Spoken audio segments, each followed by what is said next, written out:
Maayong adlaw! Nandito na naman po ako para magbahagi ng isa na namang kwentong kapupulutan ng aral at tiyak nang magbibigay gigil sa inyo. Pero bago po natin simulan, nais ko munang basahin ng isang comment mula kay Mary Jane Justo. Ang sabi niya, "Salamat miss sa bagong storya. Maraming ganyan. Sariling kamag-anak ang lalong mga apak sa mga mababang kamag-anak. Mata pobre. Parang sa kanilang mundo. Pa-shoutout po listening from Singapore."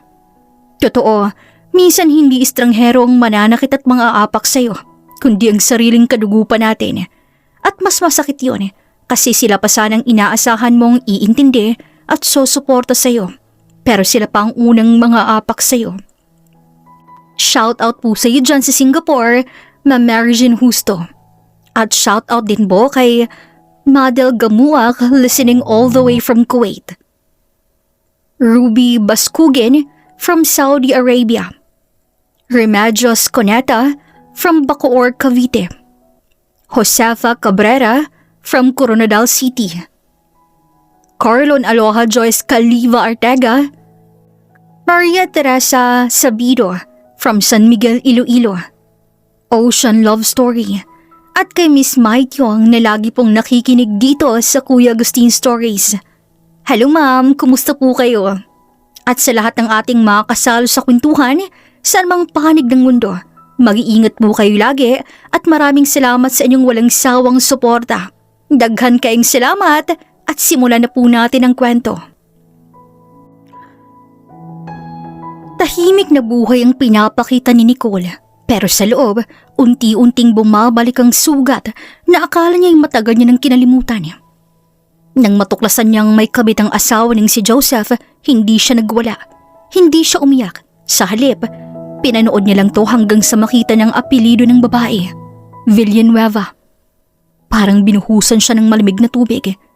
Iyon din kasing apelido ng babaeng sumira sa pamilya nila noon. Hindi siya makapaniwala na ang kabit ng asawa niya ngayon ay anak ng kabit ng sarili niyang ama noon. Mahigpit na hinawakan ni Nicole ang cellphone habang nakatitig sa litrato ng babaeng kasama ni Joseph.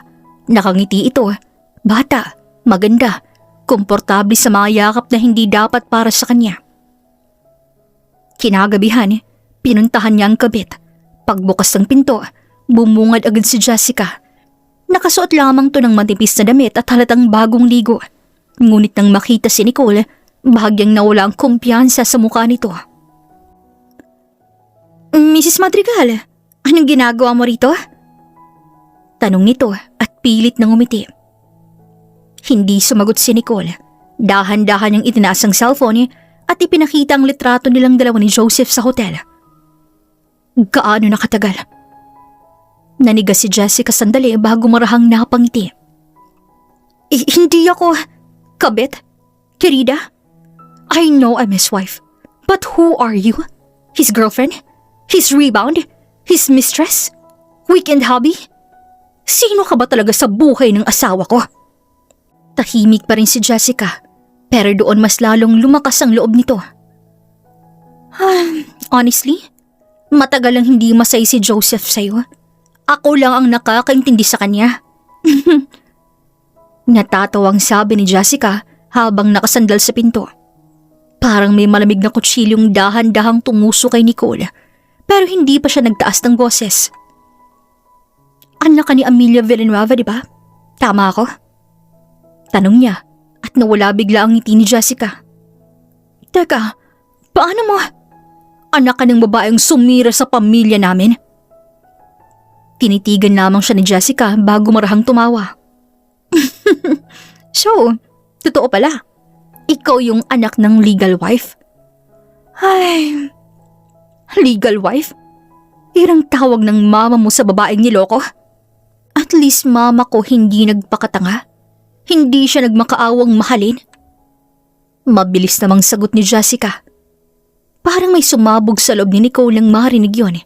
Ngunit nanatili siyang matatag. Alam mo bang umiiyak ang mama ko gabi-gabi dahil sa nanay mo? At alam mo bang mag-isa lang ako pinalaki ni mama dahil tinago sila ng papa mo? Hindi lang kayong nasaktan. Ganting sigaw naman ni Janica. Ganting sigaw naman ni Jessica. Hindi dahilan ng sakit para manira ng may asawa. At hindi mo rin pag-aari si Joseph. Kung mahal ka talaga niya, bakit siya nasa kama ko? Pareho nga kayo ng nanay mo. Parehong naniniwalang kapag pinili kayo ng lalaking may asawa, panalo na kayo. Bakit? Anong ibig mong sabihin? Hindi mo pa kilala kung sino talagang binabangga mo. Lumapit si Nicole hanggang halos isang dangkal na lamang pagitan nila at bahagyang kinabahan si Jessica pero pilit yung tinago. Ano? Isusumbong mo ako? Ipapa-viral mo ako? Go ahead! Panghahamon nito at doon unang natawa si Nicole. Hinding-hindi kita sisiraan gamit ang kasinungalingan, Jessica. Mas masarap manood ng taong nilalamon ng sarili niyang katotohanan at konsensya. Tumingala siya ng konti at saktong nagtamang mga mata nilang dalawa ni Jessica. At bago pa makasagot si Jessica, tumalikod na si Nicole. Ngunit bago tuluyang umalis, huminto siya at hindi lumingon. Pero sapat ang lamig ng boses niya para marinig yun ni Jessica. Sabihin mo sa mama mo na hindi lahat ng sugat naggagaling. Mahina niyang sabi at tumalikod. Love, dahan-dahan. Napatawa si Nicole habang pilit tumatakbo, suot ang mataas ng heels sa gitna ng mahinang ulan. Hawak-hawak siya ni Joseph sa kamay habang pareho silang basang-basa paglabas ng simbahan. Kasalanan mo to eh. Sabi ko kasi magpayong tayo. At mawala ang dramatic wedding exit natin? No way. Sagot ni Joseph habang hinihingal sa kakatawa. Huminto sila sa tabi ng sasakyan. Agad hinawi ni Joseph ang basang buhok ni Nicole at saglit tong tinitigan. Isang tingin na punong-puno ng pagmamahal. Mrs. Madrigal.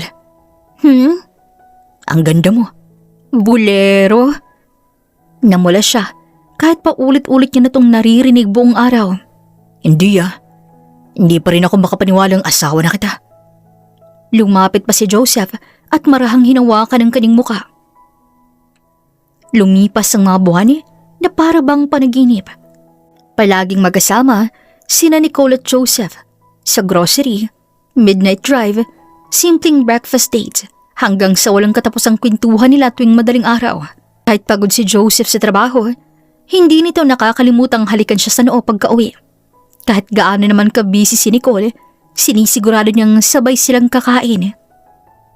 Uy, namiss agad kita. Yumakap si Joseph mula sa likod habang nagluluto si Nicole isang gabi. Ay nako, ikaw talaga. Ilang oras ang tayong hindi nagkita. Different. Namimiss kita kahit kasama kita. At kahit ilang oras pa yan. Inilipag ni Joseph ang baba niya sa balikat ni Nicole. Masyado ka namang sweet. Napailing na lamang si Nicole habang pinipigilan ng kilig. Kasalanan mo rin. Aba, at bakit? Kasi mahal na mahal kita. Sagot ni Joseph at hinalikan si Nicole. Ang mga pinapakita ni Joseph kay Nicole ay sapat na para hindi mag-isip si Nicole ng masama. Gaya ng ginawa ng ama niya sa ina niya noon. Anak, sigurado ka ba? Napalingon si Nicole sa mama niyang seryosong nakaupo sa sala habang pinapanood siyang ayusin ang mga wedding photos nila noon. Ma, mahinahon yung tawag. Hindi lahat ng lalaking mabait sa simula, mabait na hanggang huli. Ani nito, kaya bahagyang natigilan si Nicole. Mama naman, hindi po si Joseph si Papa. Natahimik lamang ang mama niya. Parang may gusto pa tong sabihin pero pinili na lamang manahimik. At dahil masaya si Nicole, hindi na niya pinansin ang kakaibang lungkot sa mga mata ng kanyang ina. Kinabukasan, mahina ang tugtog ng lumang love song mula sa speaker habang abala si Nicole sa pag-aayos ng mesa. Amoy na amoy sa buong bahay ang bagong lutong pasta na siyang paborito naman ni Joseph. Pagod siyang napaupo matapos ayusin ang kandila sa gitna. Perfect. Mahina niyang bulong. Eksaktong pagbukas ng pinto, bumungad si Joseph, na may dalang maliit na cake at nakakalokong ngiti sa labi. Happy Monstery, asawa ko. Monstery? Akala ko high school lang gumagawa niyan. Ay wow, so ayaw mo? Tanong ni Joseph sabay lapag ng cake sa lamesa. Akin na nga yan. Miss na miss kita. Agad niyang niyakap si Nicole sa bewang bago hinalikan sa pisngi. 8 hours lang tayong hindi nagkita, uy. Exactly. 8 hours too long. Napailing na lamang si Nicole habang natatawa at hinalikan siya ni Nicole pabalik. Lumalim ang gabi habang magkatabi silang nakaupo sa sala, parehong may hawak na wine glass. Nakasandal si Nicole sa balikat ni Joseph habang nanunood sila ng lumang pelikula. Pero hindi nakatuon ang isip niya roon. Kanina pa kasi niya napapansin ang ilang missed calls mula sa papa niya sa cellphone. Hindi niya sinasagot. Ayaw niya ng gulo. Ayaw niya ng alaala at tahimik siyang napabuntong hininga. Hey, bakit parang ang layo ng iniisip mo? Wala. Mabilis siyang sagot pero hindi agad naniwala si Joseph. Dahan-dahan itong kinuha ang wine glass niya at ipinatong sa mesa bago hinawakan ng kanyang kamay. Love, kausapin mo ako. Sabihin mo sa akin kung anong problema. Sandaling yumuko si Nicole bago pilit ngumiti. Tumawag si Papa? Sagot niya at nakita niyang agad nagbagong ekspresyon ni Joseph. Mama still cries sometime kahit ang tagal na nilang hiwalay. Alam bang dati, nagigising ako sa sigawan nila tapos maririnig ko na lamang na umiyak si Mama sa kusina. Natakot ako noon kasi feeling ko lahat ng lalaki kayang manloko kapag nagsawa na. Napatawa siya ng mapait habang humigpit ang hawak ni Joseph sa kanyang kamay. Natatakot ka bang gawin ko rin yun sa'yo? Seryosong tanong ni Joseph na dahan-dahang humarap kay Nicole. Hindi agad nakasagot si Nicole dahil kahit gaano niya kamahal si Joseph, may parte sa kanyang laging takot masira at alam niyo nito. Kaya marahan itong hinawakan ng kanyang muka. Look at me. Hindi ako magiging katulad ng papa mo. Joseph, hindi kita lolokohin. Hindi kita paiiyakin dahil lamang sa ibang babae. Hindi kita gagawin katulad ng mama mo, ha? Sabay lapit na kay Nicole. Tumulong isang luha ni Nicole ang hindi niya namamalayan at agad yung pinunasan ni Joseph gamit ang kamay nito. Mahal kita, Nicole. Mahal na mahal. At kahit anong mangyari, ikaw ang pipiliin ko araw-araw. Mahina pero sigurado ang sabi ni Joseph. Kaya si Nicole ay tuloy nang napaiyak, hindi dahil sa sakit, kundi dahil sa pakiramdam na sa wakas, ligtas na siya sa mga manloloko. Mahigpit naman siyang niyakap ni Joseph habang hinahaplos ang kanyang likod. At kapag nasaktan kita, ako mismong lalayo kasi hindi ko kakayaning maging katulad ng lalaking sumira sa pamilya niyo. Bulong nito sa pagitan ng kanilang yakap. Agad namang pinahid ni Joseph ang mga luha sa mata ni Nicole at sa gabing yon, buong puso niyang ibinigay ang tiwala niya kay Joseph. Hindi niya alam na balang araw, mismong lalaking ito rin ang dudurog sa pangakong yun. Lumipas pang ilang araw, maagang dumating si Nicole sa bahay ng mama niya. May dala siyang prutas at ulam, gaya ng lagi niyang ginagawa tuwing weekend. Tahimik ang buong sala, maliban sa mahinang tunog ng TV at pagputol ng gulay sa kusina. Oh, nandito ka na pala. Malamig na sabi ng mama niya habang hindi tumitingin. Apo ma, sagot ni Nicole habang inilalapag ang dala niya sa mesa. Nagluto ako ng sinigang, paborito mo. Kumusta si Joseph? Tanong agad ng mama niya. Ngumiti lamang si Nicole kahit hindi siya tinitingnan ng mama niya. Mabait pa rin po. Mas lalo pa nga po siyang naging maalaga lately.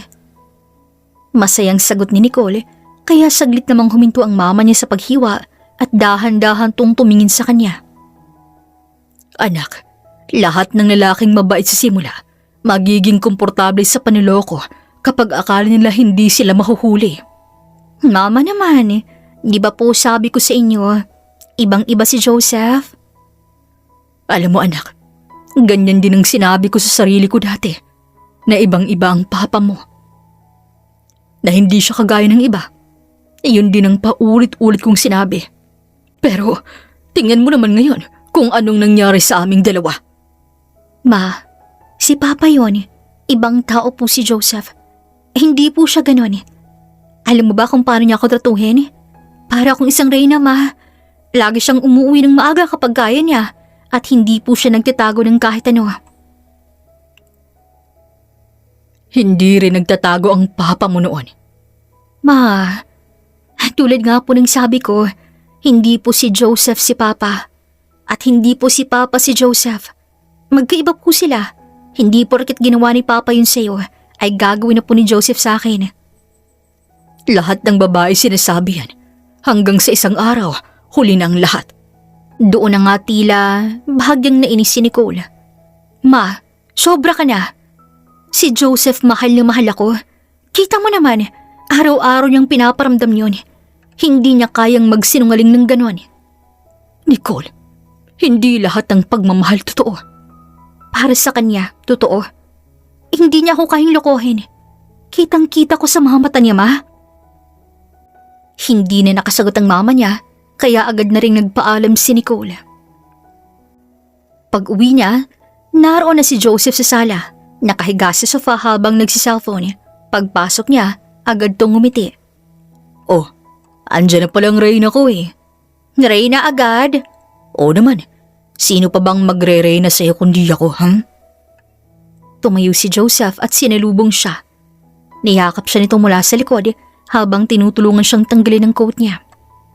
Napagod ka ba? Hindi naman masyado. Good. Kasi may sorpresa ako sa'yo. Sorpresa? Ano naman? Dinner date tayo mamaya. Yung favorite mo. Tapos mag-drive tayo sa Tagaytay after. Ngayon na? Kasi gusto ko lang ipaalala sa'yo na ikaw lang ang mundo ko.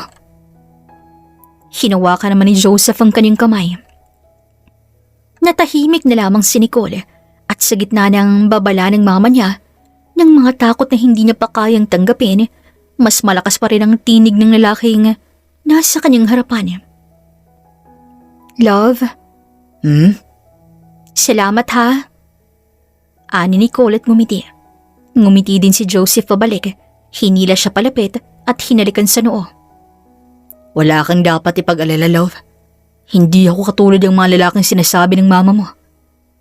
At doon, mas lalo lamang naniwala si Nicole na kung may isang taong hindi niya kailanman kailangang pagdudahan, si Joseph yun at wala nang iba. Lumipas ang ilang buwan, maayos naman ang samahan nila Joseph at Nicole kagaya lamang ng dati. Pero hanggang sa isang araw, hindi inaasahan ni Nicole ang mangyayari. Uuwi akong late mamaya ha. Sabi ni Joseph kinaumagahan habang inaayos ang relo niya at hindi siya tumitingin kay Nicole. Mag-overtime ka? May important meeting lang. Okay. Mag-iingat ka. Agad namang nagbigay ng isang halik sa noo si Joseph. Sabay umalis agad. Pero kahit gano'n, ngumiti pa rin si Nicole habang pinapanood siyang lumabas ng pinto. Busy lang siya. Bulong niya sa kanyang sarili at sinasabing normal lamang at busy ang kanyang asawa sa trabaho. Sa mga sumunod na linggo, paulit-ulit na pattern ang naging buhay nila. Late umuuwi si Joseph, minsan tulog na si Nicole bago pa siya dumating. Minsan gising pa siya, pero may cellphone lang si Joseph sa kamay. Mabilis mag-reply, mabilis ding magtago ng screen kapag lumalapit siya. Love, sinong kausap mo? Tanong ni Nicole isang gabi habang nasa kama sila. Dahilan, nasaglit na natigilan si Joseph. Work. Ang dami naman yata niyan. Marami talagang trabaho ngayon Okay. Ngumiti si Nicole kahit may malit na kirot sa kanyang dibdib. Tumalikod siya at niyakap ang una niya. Hindi niya lamang pinansin ang mga pagbabago kay Joseph. Hanggang sa bumisita ang mama niya kinabukasan sa bahay nila ni Joseph, pero nasa trabaho si Joseph at si Nicole lamang naiwan kaya naisipan nilang lumabas at kumain. Nicole, Ma? Bakit parang lagi kang pagod? Tanong ng mama niya habang magkasama sila sa maliit na kainan sa labas. Okay lang po ako, Ma. Si Joseph ba? Ay, ayan na naman kayo, Ma. Okay lang po si Joseph. Huwag niyo na po siyang isali sa usapan natin. Anak, hindi mo kailangang ipangtagol ang asawa mo sa akin. Ma, okay kami. Okay? Eh bakit pakiramdam ko unti-unti ka nang nawawala sa sarili mo? Ma, mahal na mahal ako ni Joseph. Busy lang talaga siya lately. Lahat ng lalaking nagiging malabo dahil may dahilan. Hindi po lahat may masamang dahilan. Nasa isip mo lang po yan, Ma. Pero karamihan anak meron. Ma, please. Masaya po ako. Huwag na po nating palalain yung nasa isipan mo. Tumayo si Nicole at bahagyang naiirita na. Hindi agad sumagot ang mama niya at tinitigan lamang siya. Parang gustong yakapin si Nicole pero pinipigilan ang sarili. Kung nasasaktan ka na, sabihin mo lamang sa akin. Nandito lang ako para sa iyo, anak. Hindi po ako nasasaktan. Huwag ka pong mag-alala, Ma. Ngiting sagot ni Nicole at niyakap ang mama niya bago umalis. Habang pauwi si Nicole, hindi niya maiwasang isipin ang mga sinasabi ng mama niya tungkol sa kanilang dalawa ni Joseph. Pero pinilit pa rin niyang maniwala sa kanyang sarili at intindihin si Joseph. Pag-uwi niya, nakita niya agad si Joseph sa kanilang sala, nakaupo habang seryosong nakatutok sa cellphone. Uy, nandito ka na pala. Saan ka galing? Lumabas lang kami saglit ni Mama. Pagod ka ba? Mahinang sagot ni Nicole at naupo sa tabi ni Joseph. Oo eh. Gusto mo ng food? Nagluto ako. Busog na ako. Natigilan si Nicole sa naging sagot na yun ni Joseph. Dahil hindi naman ganun si Joseph noon. Kaya sandali siyang natahimik. Okay. Tumayo agad si Joseph at dumiretso ng kwarto. Walang naging paalam, walang halik sa noo, at walang isang ngiti. Naiwan lamang si Nicole sa sofa, nakatingin lamang sa direksyon ng kwarto. Pero imbis na magtanong pa kay Joseph, ngumiti pa rin siya ng bahagya. Siguro, pagod lang talaga siya. Bulong niya, kahit alam niya sa sarili niya na nagbago na nga si Joseph, pero ayaw nitong tingnan ng masama at pilit niyang sinasabing busy at pagod lang. Kinabukasan naman, habang nag-aayos siya ng gamit, muling tumunog ang phone niya. Tumawag ang kaning ina.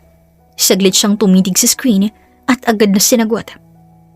Palagi na din tong tumatawag kay Nicole simula nang lumabas sila at napansin ng mama niyang tila ba'y may kakaiba. Hello, Ma? Nicole, kumusta ka? Okay lang po ako, Ma. Ikaw ang dapat tinatanong ko niyan eh. Sigurado ka ba? Ay, asus, okay lang ako palagi rito. Ikaw ang iniisip ko ngayon eh. Mama, kaya ko na po ang sarili ko. Kaya wag na po kayong masyadong mag-alala. Ani Nicole, kaya mahinang napabuntong hininga sa kabilang linya ang kanyang ina. Anak, mahal lang kita, kaya ako nag-aalala. Alam ko po, Ma. Kung may mali man. Wala po, Ma. Please, huwag mo na pong pag-isipan si Joseph ng masama. Sandaling natahimik ang mama niya sa kabilang linya. Ngunit hindi niya na ito pinasagot at nagpaalam na siya na may gagawin pa siya. Dahil sa isip niya, malinaw ang sagot. Hindi siya nasasaktan. Mahal lamang niya si Joseph at kung malamig man ito ngayon, na siguro may pinagdadaanan lang o baka trabaho lang. Kasi si Joseph, hindi siya katulad ng ibang lalaki na nakilala niya at hindi to katulad ng papa niya. Araw ng linggo at walang trabaho si Joseph, kaya naisipan ni Nicole ang mag-grocery muna. Mag-iingat ka. Sad ni Joseph habang naglalakad sa pwesto ni Nicole at isang mabilis na halik sa noo kaya napangiti si Nicole at tumango. Pero ang halik na yun ay para bang nakasanayan na lamang. Makalipas ang ilang oras, tahimik lamang si Joseph na nakaupo sa kanilang sofa hanggang sa may marahang kumatok sa labas ng pintuan. Napalingon naman agad si Joseph mula sa sofa. Tumayo siya at binuksan ang pinto at sa harap niya nakatayo ang mama ni Nicole na mahigpit ang hawak sa bag at diretsyong nakatingin sa mga mata ni Joseph.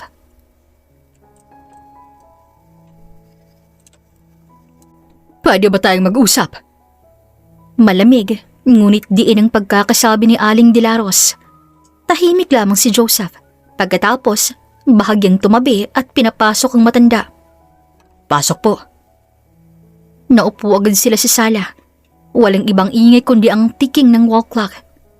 Tinitigan ng mama ni Nicole si Joseph na para bang sinusuri ang bawat galaw nito. Hindi ako pumunta rito para makipag-away. Gusto ko lamang sabihin sa iyo na huwag mong sasaktan ang anak ko. Bakit niyo po nasabing sasaktan ko siya? Alam ko ang mga lalaki kapag nagsawa nagsisimula sa lamig. Hanggang sa iwan? Putol ni Joseph.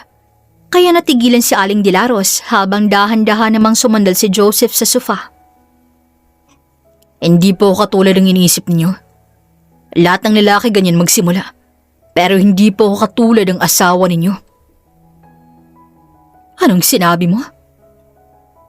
Hindi umiwas ng tingin si Joseph at may malamig na ang ekspresyon. Hindi po ako katulad ng asawa niyo na iniwan ho kayo. Siguro kasi hindi niyo ho siya kayang pasayin noon. Sandali namang natahimik ang mama ni Nicole. Parang may biglang sumampal sa buong mukha niya at nanlaki ang mga mata nito. Anong sinabi mo? Simple lang po. Huwag niyo akong ikumpara sa taong hindi niyo napanatili. Tahimik lamang si Aling Dilaros habang nakatingin lamang ng diretso sa mga mata ni Joseph. Parang lahat ng alaala niya ay biglang sinampal pabalik sa kanya. Wala kang karapatang magsalita ng ganyan tungkol sa akin. Wala rin po kayong karapatang husgahan ako. Dahil hindi ako kagaya ng asawa niyo nun. Itatak niyo po yun sa utak ninyo. Matanda na rin ho kayo. Baka makalimutan niyo pa. Tumingin ang mama ni Nicole sa kanya at sa unang pagkakataon, hindi lamang pangamba para sa anak niya ang nasa kaning mata, kundi takot. Hindi dahil sa lakas ni Joseph, kundi sa mga salitang madiin pa sa inaakala niya. Hindi pa alam ni Nicole ang mga sinasabi mo ngayon. Huminto si Joseph at sandaling katahimikan ng namutawi. Pagkatapos, tipid siyang umiti sa harap ni Aling Dilaros. Hindi niyo rin naman po sasabihin sa kanya, di ba? Malamig nitong sabi, dahilan para matigilan lamang ang mama ni Nicole. Dahan-dahan niyang kinuha ang bag niya, hindi siya sumagot. Tumalikod siya at bago siya tuluyang lumabas, nagsalita muli si Joseph. Mas mabuti po siguro kung wag na kayong masyadong makialam sa aming dalawa. Dahil baka madamay pa kayo. At kung tama man ang hinalo yung gagawin kong mga babae, wala din po kayong magagawa. Dahil hindi kayo paniniwalaan ni Nicole. Dahil pareho kayong tanga. Nakangiti pang sabi ni Joseph. Hindi na sumagot si Aling Dilaros at dumiretso ng lumabas. At paglabas ito sa bahay, napahawak siya sa kanyang dibdib. Hindi niya alam kung bakit mas masakit ang narinig niya kaysa sa inaasahan niya. At sa loob ng sasakyan, habang nakatingin sa bahay na pinanggalingan niya, isang bagay lamang ang malinaw sa kanyang isipan. Hindi ito ang Joseph na kinakuwento ng kanyang anak. At lalong hindi ito ang lalaking gusto niyang pagkatiwalaan si Nicole. Ngunit pagdating ng gabi, pinili niyang manahimik dahil alam niyang kapag sinabi niya ito kay Nicole, hinding-hindi siya paniniwalaan. Hanggang sa naisipan ni Aling Dilaros na makipagkita kay Nicole sa isang maliit na cafe at doon niya hinintay ang anak niya. Hindi niya alam kung ilang beses niyang inayos ang kanyang kamay sa ilalim ng mesa o ilang beses niyang tiningnan ng pintuan. Ma, bakit ang seryoso ng mukha mo? May problema ba? Nagtatakang tanong niya habang umuupo sa tapat ng mama niya. Hindi agad sumagot si Aling Dilaros. Tinitigan lamang niyang anak niya na parang sinusubukang alalahanin kung kailan ito nagsimulang hindi makinig sa kanya. Nicole, kailangan nating mag-usap. Ma, kung tungkol na naman po to kay Joseph. Anak, may sinabi siya sa akin. Ha? I went to your house. Doon na biglang nag-igba ang ekspresyon ni Nicole. Ma, anong ginawa mo doon? Wala akong ginawa. Kinausap ko lamang siya. Pinuntahan mo si Joseph? Bakit? Para protektahan ka. Ano? Hindi mo na ako kailangang protektahan, Ma. Nicole, Ma, hindi mo siya kilala. Kilala mo lang siya dahil ang tingin mo sa kanya ay masama. Nicole, sinabi niya sa akin na hindi siya kagaya ng papa mo. Exactly. Totoo naman. Hindi siya katulad ng papa at sinabi ko na sa inyo yan paulit-ulit. Bakit ba ayaw niyong makinig sa akin, Ma? Sinabi rin niya na baka hindi ko rin napasaya ang papa mo noon. Ang bastos magsalita ng asawa mo, akala mo kung sino. Ma, baka naman hindi niya sinasadya yun. Baka naman na-trigger mo lang siya. Kaya ganun ang naging reaksyon niya. Hindi sinasadya? Na-trigger? Oo, Ma. Baka nagkamali lang siya ng pagkakasabi. Baka na-provoke lang siya. Nicole, sinaktan niya ako sa salita niya. Ma, minsan po, may masasabi po talaga tayong hindi maganda. Hindi mo ba nakikita na nagbago na siya? Natahimik naman si Nicole hanggang sa naisip niyang malate ng uwi ni Joseph, mga titig na hindi na katulad noon. Pero mabilis niyang itinaboy yun at umiling siya. Pagod lang po si Joseph, Ma, at stress lamang po sa trabaho niya. Hindi lahat ng pagbabago galing sa trabaho. Minsan galing na yun sa tao mismo. Ma, hindi mo siya kilala. Hindi mo rin siya kilala tulad ng iniisip mo. Seryosong sagot ng mama ni Nicole habang umiinom ng kape. Habang si Nicole napahawak sa baso niya at bahagyang napapikit. Mahal na mahal ako ni Joseph. Alam ko, yan din ang unang palaging sinasabi ng mababaeng nasasaktan. Hindi ako masasaktan sa piling niya, Ma. Hindi. Ang laki ng pinagbago ng magaling mong asawa, Nicole. Ma, tama na po. Nicole, hindi mo nga siya kilala. Ayokong siraan mo yung taong mahal ko at ayokong sirain mo kami. Sandaling natahimik si Aling Dilaros dahil sa sagot na yun ni Nicole. Ang ibang tao naman ay nakatingin sa kanila at si Aling Dilaros na may napayuko dahil sa sakit at hiya. Hanggang sa tumayo na si Nicole at aalis na sana, pero tumigil siya saglit at nagsalita. Please, Ma, tigilan mo na si Joseph. Tigilan mo na kami. Mahina niyang sabi at tuloy-tuloy siyang lumabas. Paglabas ni Nicole, napabuntong hininga na lamang siya at agad inisip ang mga sinasabi ng kanyang mama. Pero nang wala to, nang biglang tumunog ang cellphone niya dahil nag-message siya kanina si Joseph. Miss you, uwi ka agad. Napangiti na lamang si Nicole na para bang binaliwala lang ang mga sinasabi ng mama niya. Hanggang sa pag-uwi niya, tahimik ang buong bahay. Hindi siya agad pumasok sa kanilang kwarto at hindi rin siya dumiretso kay Joseph. Naupo muna siya ng sala, hawak ang cellphone at nakatingin lamang sa screen. Pero isang bagay ang biglang pumasok sa kanyang isipan. May CCTV nga pala kami. Susubukan kong tingnan kung totoo ang mga sinasabi ni Mama. Agad siyang tumayo. Nilagay niya lang ang CCTV doon bilang safety lang. Pero ngayon, parang nakakatulong na yun para sa kanya, para malaman niya ang katotohanan. Binuksan niya ang playback. Hinanap ang araw kung kailan pumunta ang mama niya. Habang naglo-load ang video, ramdam niyang bigat sa kanyang dibdib. Hanggang sa lumabas sa screen ang mama niya at si Joseph na nag-uusap. Nanlaki ang mga mata ni Nicole sa narinig mula kay Joseph na mga salita na binitawan nito sa mama niya. At doon niya nakita ang reaksyon ng mama niya, ang pagkapahiya, ang sakit, ang bigat sa mata nito bago tuluyang umalis, kaya napahawak niya lamang si Nicole sa kanyang bibig. Ma, natahimik naman siya bigla nang mapansin niyang isa pang kuha ng CCTV. Pinindot niya agad ang ibang recordings. Ito'y ibang gabi, ibang oras, at doon nakita niya si Joseph na bandang madaling araw tahimik na bumababa ng hagdan. Suot ang simpleng damit, may hawak na susi habang tumitingin muna sa paligid. Pagkatapos, lumabas agad ng bahay. Biglang nanigas si Nicole sa nakita dahil palagi itong umaalis ang bahay nila tuwing madaling araw. Pero walang kaalam-alam si Nicole at paulit-ulit niyang pinanood ang recordings. Hindi totoo to. Bulong niya sa sarili habang nanginginig ang buong katawan. Napaupo ni lamang si Nicole sa sahig habang umiiyak at nakatingin pa rin sa screen. Pero agad niyang naalalang mga ginagawa ni Joseph, ang malate nang umuwi at ang mga malamig na pagtrato sa kanya at ang lahat ng pagbabago lalong-lalo na ang mga sinasabi ng mama niya. Hindi siya ganun. Pero kahit paulit-ulit niyang sabihin yon, may isa pang tanong na pilit bumabalik sa isip niya kung bakit umaalis ng gabi si Joseph at bakit hindi ito nagpapaalam sa kanya. Umiyak na lamang si Nicole, hindi niya alam kung anong paniniwalaan niya. Maya-maya pa, pinatay niya na yon nang marinig si Joseph na tinawag siya.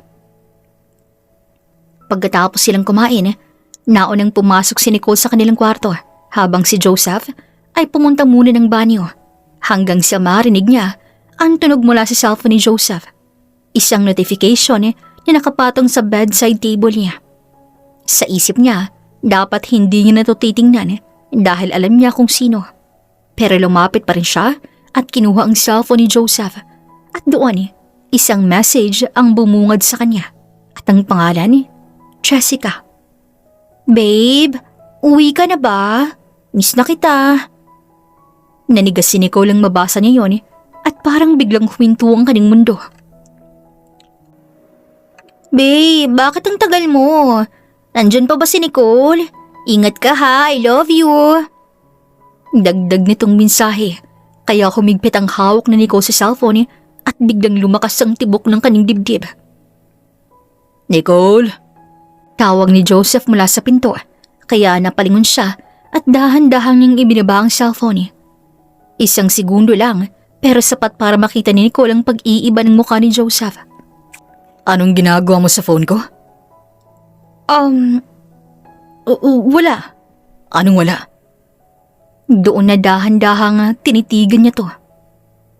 Babe? Love. Anong babe? Putol niya at biglang nanigas ang boses. Hindi sumagot si Joseph at doon palang alam na Nicole ang sagot. Parang biglang bumagsak ang buong mundo niya. Ha? Pinagsasabi mo? Tsaka, bakit ka ba nangyayang sa cellphone ko? Kung ano man ang nabasa mo, sa trabaho lang yan. Pero hindi na sumagot si Nicole dahil alam niya ng totoo. Kinabukasan, hindi na siya nagsayang ng oras at dumiretso siyang pumunta sa mama niya. Pagbukas ng pinto, nakita agad siya ng mama niya habang si Nicole, puffy ang mata. Basang-basa ang pisngi dahil sa luha at nanginginig. Anak, anong nangyari? Gulat na tanong ng mama niya. Hindi siya nakasagot agad at agad niyakap si Aling Dilaros. Ma, tama ka. Bakit? Anong nangyari? May kabit si Joseph, ma. May kabit siya. Sorry, ma. Sorry kung hindi ako nakinig agad. Shh, tahan na. Mahina nitong sabi habang hinahaplos ang mama niya ang kanyang likod. Akala ko mahal niya ako. Akala ko iba siya. Anak, wala kang kasalanan dahil nagmahal ka lang. Pero sana inisip mo din yung mga sinasabi ko noon. Magmula nga noon, hindi na siya umuwi sa bahay nilang dalawa ni Joseph. Sa halip, nanatili siya sa maliit na bahay ng mama niya. Tahimik ang kwarto. Nasa tabi ng mama niya, hindi umaalis. Kahit ilang oras ang umiiyak si Nicole, pero lumabas to para kumuha ng tubig. Lumipas ang ilang oras, hindi pa rin siya makatulog. Nakatitig lamang siya sa kisame habang paulit-ulit bumabalik sa isip niya ang salitang yun. Hanggang sa pumasok ang mama niya na may dalang tubig. Oh, uminom ka muna. Ma, hindi ko alam kung paano ko haharapin to. Hindi mo kailangang maging malakas, pero kailangan mong bumangon.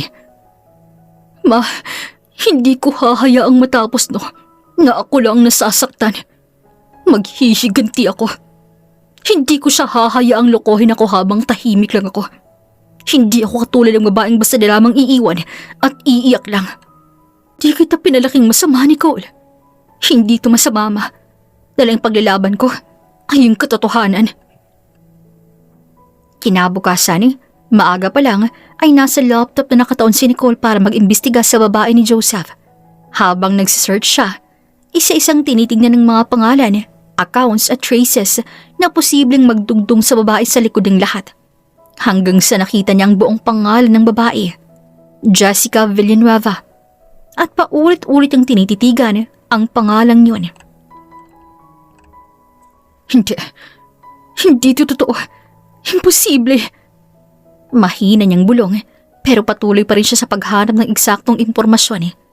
Hanggang sa isang lumang record, lumabas ang isang dokumento, family background, address, at mga koneksyon na hindi na dapat sa niya tinitingnan. Pero mas pinili niyang pindutin dahilan para manigas si Nicole na para bang huminto ang kanyang paghinga ng ilang segundo. Malinaw na kasaad ang pangalan ng ina ni Jessica na si Amelia Villanueva. Siya yun. Hindi pwedeng ganito. Anak siya ng babaeng sumira sa pamilya namin. Anak siya ng kabit ng papa ko. Napahawak siya sa kaning buhok ng mariin dahil para bang biglang bumalik lahat ng nakaraan sa kanya.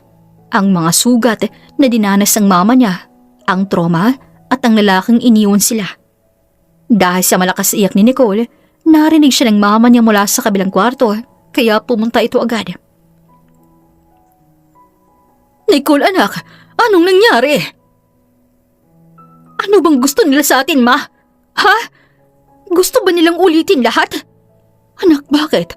Anong nangyari? Hindi kita maintindihan. Kumalma ka muna. Paano ko kakalma, Ma?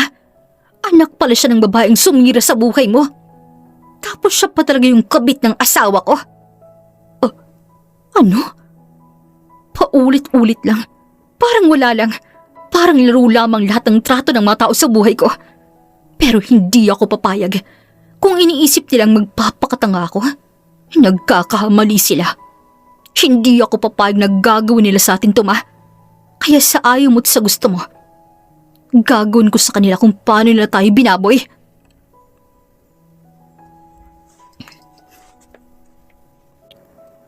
Doon, isa-isa niyang inilatag ang mga ebidensya sa kanyang isipan.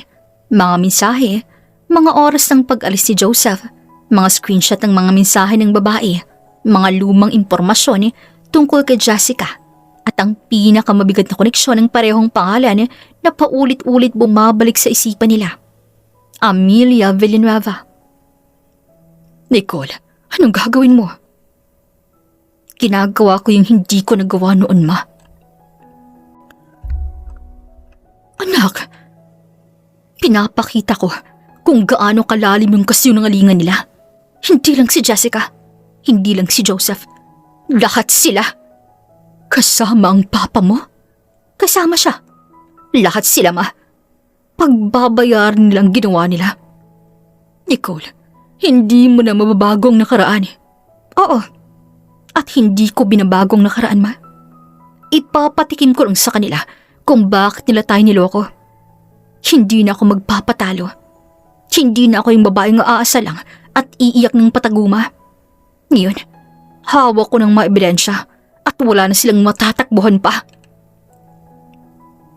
Hanggang sa naisipan nga ni Nicole na makipagkita kay Jessica.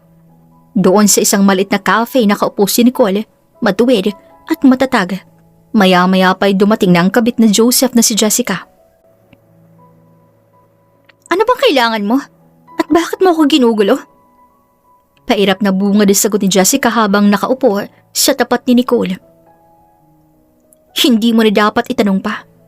Dahil alam ko na alam mo kung bakit ako nakipagkita sa'yo. Kaya kung ako sa'yo, huwag ka nang magmaang-maangan pa, Jessica. Ikaw ba ang kabit ng asawa ko? Ay, paano kung sabihin kong oo? May magagawa ka ba? Wala. Dahil ayaw na sa'yo ni Joseph, Nicole. At isa pa, wala kang ebidensya, no? Siguraduhin mong wala akong ebidensya, Jessica. Dahil kapag nagkataon, Kawawa ka? Sagot ni Nicole, sabay hagis isang folder sa harap ni Jessica. Ano yan? Mga papers ba yun para sa isang malaking pera? Huwag ako, Nicole. Hindi. Baka gusto mong buksan. Baka kasi nanginginig yung kamay mo at hindi mo pa nakikita ang laman. Napairap na lamang si Jessica habang nakaupo pa rin sa harapan ni Nicole at hawak ang envelope na hinagas ni Nicole sa kanya. Halata ding nanginginig ng kamay nito habang binubuksan isa-isa ang laman. Ang mga screenshots, dates, mga pangalan, mga lumang record at habang lumalalim ang binabasa niya, lalong nawawalang kumpiyansa sa mukha ni Jessica. Hindi. Hindi to totoo. Basahin mo lahat nang masagot ang mga sinasabi mong hindi totoo. Ano? Naniniwala ka ng may ebidensya ako? Oo, Jessica. Mahina akong babae noon. Pero ngayon, huwag mo kong subukang maliitin. Lalong-lalo sa pagkuha mo sa asawa ko. Ginawa mo lang to para sirain ako. Hindi kita sinisira. Binubunyag lang kita. Sinungaling ka! Ngunit bago pa lumala ang sagutan nila, biglang bumukas ang pinto ng cafe at pumasok ang isang babaeng hindi na kailangang hulaan ni Nicole kung sino. Dahil ito ay walang iba kundi si Amelia Villanueva, ang ina ni Jessica, ang babaeng dahilan kung bakit nasirang pamilya nila. Jessica!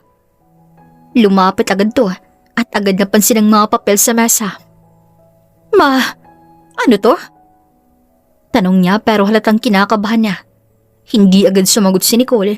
Tumayo siya ng dahan-dahan at sa sandaling yon, parang lahat ng mata ng mga tao ay nasa kanya. Mas maganda't dumating kayo. Sino ka para gumawa ng gulo? At dinamay mo pa talagang anak ko? Sino ako? What a question. Akala ko ba alam mo na kung sino ako? Ako yung anak ng babaeng sinira mo noon. Pero hindi pala doon nagtatapos. Dahil ngayon, anak mo na naman ang sumisira ng buhay ko. Hindi mo pwedeng ibalik ang nakaraan sa ngayon. Hindi ko binabalik, Amelia. Inulit mo lang to. Pero ibang tao. Parehong ugali. Totoo nga, nagmana sa iyong anak mo. Dahil kung gaano ka kakate, yan din siya. Mang-aagaw, tumigil ka na. Wala kang karapatang husgahan ang anak ko. Karapatan? Baka nakakalimutan mo, Amelia. Ikaw ang unang sumira ng pamilya namin noon. At ngayon, anak mo naman ang gumagawa ng ginawa mo sa mama ko noon. Hindi mo alam ang buong kwento. Alam ko na ang dapat kong malaman. Kaya huwag mo na akong pagsabihan. Ginagawa mo to kasi nasaktan ka. Sigaw naman ni Jessica. Kaya dahan-dahang tumingin si Nicole sa kanya. Hindi. Ginagawa ko to kasi paulit-ulit kayong gumagawa ng mali at umaasang walang papatol sa inyo. Kahit anong gawin mo, Nicole, ipaglalaban ko pa rin to. At anong ipaglalaban mo? Yung kakatihan mo? Hoy, Kirida. Kung nangangati na yan, kamutin mo. May mga kamay ka naman, di ba? Hindi yung gumagaya ka pa sa nanay mo na mga agaw ng asawa. Huwag mo ang pagsalitaan ng ganyan ng nanay ko. Walang hiya ka talaga. Oops. Bago mo sabihin walang hiya ako, tingnan mo muna ang sarili mo kung ano ka sa buhay ng asawa ko, Jessica. Na kahit anong gawin mo, panakibutas ka lang. Para usan. Oh, talaga ba? Huwag mo kong igay sa katsipan mo, Nicole. At bakit hindi? Hindi ka ba cheap? Eh mas mababa ka pa sa babaeng mababa ang lipad. Pero at least yun, tinatry lumipad. Pero ikaw at ang mama mo, nalulunod kayo sa putik ng kasalanan nyo at hindi na kayang umahon pa. Ang sarap padugi ng nguso mo. Pero hindi na kita papatulan pa. Kasi hindi ako pumapatol sa mga talo ng kagaya mo. Siguraduhin mong akong matatalo dito, Jessica. Dahil kung hindi, sige ka. Magsisisi ka sa huli.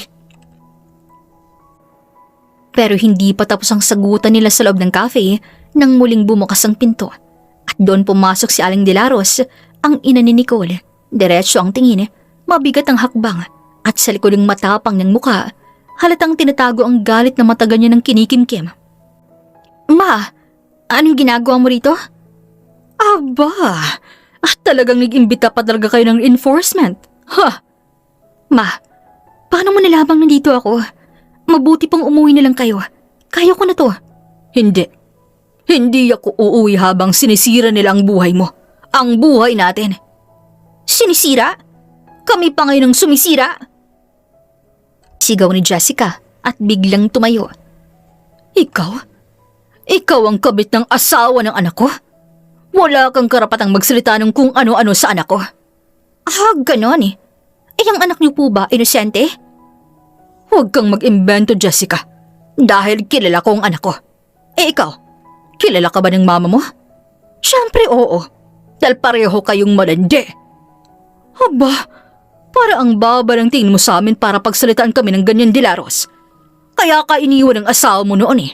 Hindi mo kasi binibigay ang mga gusto't ikakasaya niya. Ay, nako Nicole. Pagsabihin mo nga yung nanay mo dahil kung ano-ano nang sinasabi. Bakit hindi yung matanggap na pareha kayong kabit? At ikaw, Jessica, walang magbabago. Kabit ka pa rin. Kabit, querida, weekend hobby, mistress. Tumigil na kayo! Sigaw ng mama ni Nicole. At ikaw, akala mo ba malinis ka ha? Hindi mo rin napigilan ang asawa mo noon. Akala mo talaga ako lang may kasalanan? Paano naman ang asawa mong si Joseph? Doon na sumabog sa galit si Nicole at bago pa siya makagalaw, isang malakas sampalang tumama sa pisngi ng mama niya dahilan para mapalaking kanyang mga mata. Ma! Anong ginagawa mo sa mama ko ha? Dahil doon, tumayo si Nicole at sinugod si Jessica. Nagkagulo ang cafe. May mga sumisigaw, may nagtatangkang awatin pa sila. Pero kumuha si Nicole ng isang basong tubig at binuhos niyang lahat ng yun kay Jessica. Sige, subukan mo pang hawakan at saktan ng mama ko, Jessica. Ako mismong puputol sa kamay mo at isasabi ko sa chandelier sa bahay namin. Talaga lang? Sige, gawin mo. Pero wala na kayong magkagawa dahil nasa amin ang mga lalaking mahal ninyo. Wow! At talagang proud pa kayo sa ginagawa ninyo? Palibhasa yung mukha ninyong makapal na kasing kapal ang makeup na nilalagay ninyo. Umalis na tayo, Nicole. Oh, bakit kayo aalis? Hindi pa tayo tapos. Alam kong hindi pa. Dahil hindi nyo kakayanin ang mga gagawin ko sa inyong mag-ina. Sisiguraduhin kong wala nang matitira pa sa inyo. Kahit konting awa, hindi ko ibibigay sa mga taong kagaya ninyo. Habang palabas sila ng cafe, hindi lumingon si Nicole. Ang nasa isip niya lang ay ang gantihan ng dalawang sumira sa kanila. Pagdating nila Nicole sa kanilang bahay, tahimik siyang pumasok ng kwarto niya. Pero hindi tahimik ang isip niya. Nakaupo siya sa harap ng laptop, nakabukas ang mga file na ilang araw niyang binuo. Mas masinop, mas detalyado, mas matalim kaysa dati. Sa tabi, tahimik lamang ang mama niya. May pasapa sa pisngi, may sakit pa rin sa mata pero hindi na umiiyak. Sigurado ka na ba rito? Oo ma, sapat ng ginawa nila kanina sa ating dalawa. Hindi ko hahayaang saktan pa ulit nila tayo. Dahil ang kagaya nila, hindi na dapat kaawaan. Kinabukasan, nagsimula ang pagkalat ni Nicole ng mga impormasyon. Isa-isa niyang pinadalang mga ebidensya. Sa kumpanya ni Joseph, sa HR records na naglalantad ng mga pattern ng late nights, inconsistencies at mga komunikasyong hindi dapat umabot doon. Sa kumpanya ng papa niya, mga lumang koneksyon, mga kasalanang matagal lang inaakala nilang nakabaon. At sa mas masakit na parte ng social circles na kinabibilangan ni na Jessica at Amelia, mga screenshots, mga dokumento at mga katotohanang hindi na pwedeng burahin. Habang lumilipas ang oras, unti-unting nagbabago ang lahat. Si Joseph, nagsimulang makatanggap ng tawag, mga email, mga tanong na hindi niya na kayang sagutin ng diretsyo. Sa opisina, iba nang tingin sa kanya ng mga tao. May pagdududa, may tanong, at may unti-unting paglayo ng mga kasamahan ni Joseph sa kanya. Si Jessica naman isang araw, bigla na lamang siyang tinawag ng school administration kung saan siya involved sa internship program. May mga report kaming natanggap. Sabi ng isang supervisor kay Jessica. Anong report? Kaya agad binigay ng supervisor niya ang isang folder at nilapag sa mesa. Pagbukas ni Jessica doon, ay doon siya nanginig sa takot. Dahil yun ang maebidensyang hinanda ni Nicole. Habang si Nicole naman, nasa bahay lang, nakaupo habang pinapanood ang bawat balita. Bawat mensahe, bawat reaksyon, hindi siya masaya. Hindi rin siya umiiyak. Kalmado lang siya habang pinapanood ang mga nangyayari sa mga taong sumira sa kanila. Natanggap na nila. Tapos na yung katahimikan nila, ma. Tapos na ang laban na ng pasinimulan nila. Kinabukasan, lumabas na ang mas malaking naging epekto nila. Si Joseph, tinawagan ng management para sa investigasyon. Si Jessica, sinuspindi sa program. Si Amelia, kinokostyon ng mga taong dating kampi sa kanya. At ang ama ni Nicole, natanggal din sa kanyang trabaho. At ang pangalan ni Nicole, unti-unting lumalabas sa bawat usapan. Hindi bilang biktima lang, kundi bilang simula ng pagbagsak ng lahat ng itinago ng mga taong akala nilang kakampi nila. Sa lahat ng nangyari, nakatayo si Nicole sa harap ng bintana, nakatingin sa mga ilaw ng syudad. Ma, tingin mo ba mali to?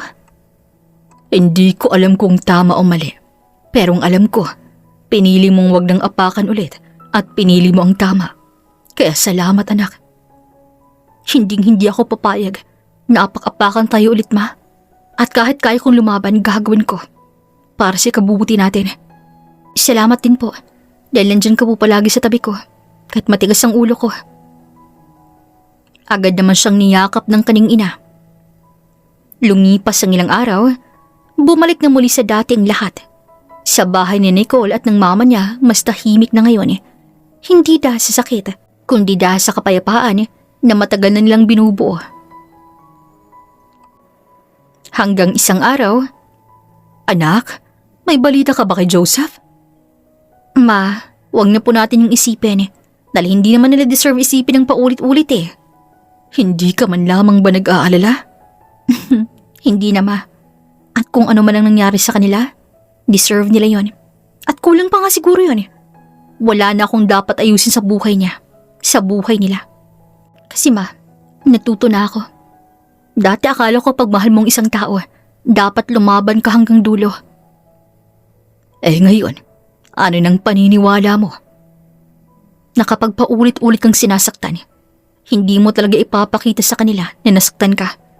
Dahil mas pipiliin pa rin nilang saktan ka. Kasi alam nilang wala kang laban. Pero sa tingin ko, hindi po masama ang ginawa ko. Dahil nagmahalang din naman ako. At nilaban kong katotohanan.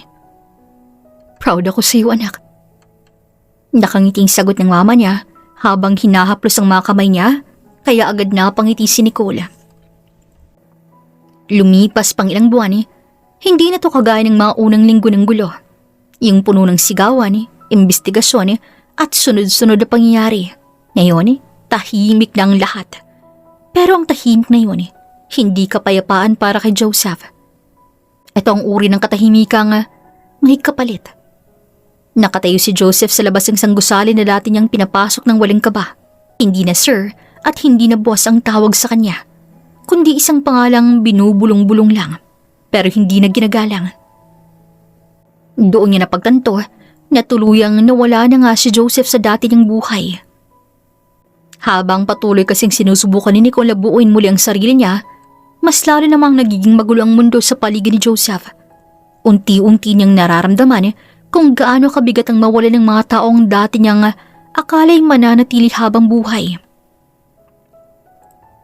Isang gabi, habang tahimik na nag-aayos si Nicole ng mga gamit sa maliit nilang sala, biglang may kumatok sa pinto. Napatingin siya sa mama niya bago marahang lumapit upang buksan yon. Pagbukas niya ng pinto, agad siyang natigilan.